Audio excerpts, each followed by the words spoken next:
As long as you deliberately extend the time while keeping your dimensions unchanged, the longer you exhale, the better your lung capacity becomes. You don't need to deliberately lose fat. Your waistline will slim down. What you're doing is pushing the diaphragm upwards. And this method works without using other means.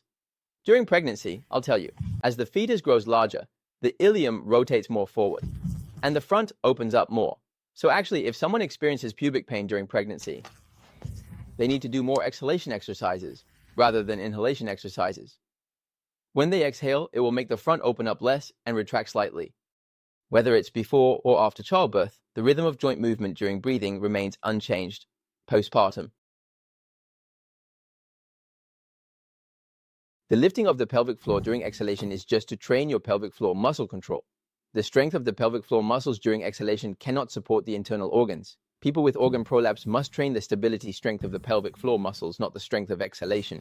However, if your pelvic floor muscles don't move at all during exhalation, even when they are stable, it is difficult for them to lift. Can you understand that? So, lifting the pelvic floor during exhalation is just the first step in improving organ prolapse. But I can responsibly tell you that exhaling and lifting the pelvic floor, or simply doing Kegel exercises, will not significantly improve organ prolapse in people with larger hormone levels or those with higher activity levels. There won't be any noticeable effect. When the ischial bones come closer, the pelvic floor muscles move downward.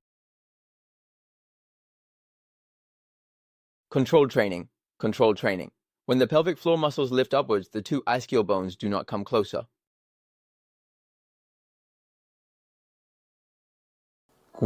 So, what can you see with the naked eye now?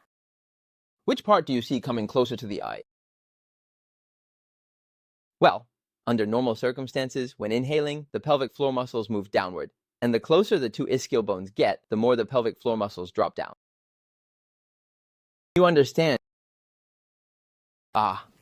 If your two ischial bones are close together at this time, the pelvic floor muscles are downward. When the two ischial bones move apart, the pelvic floor muscles rise unless you are lifting the anus while inhaling. When you lift the anus while inhaling, the two ischial bones come closer. You get hump. It's not because the original concept is deeply rooted in your mind, and you didn't investigate whether it was right or wrong.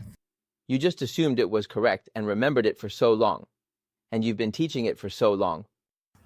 So now you're a bit conflicted.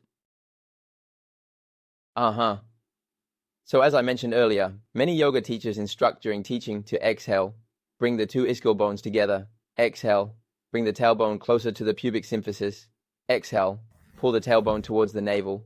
All these instructions are wrong. But the teacher can indeed bring them closer, right?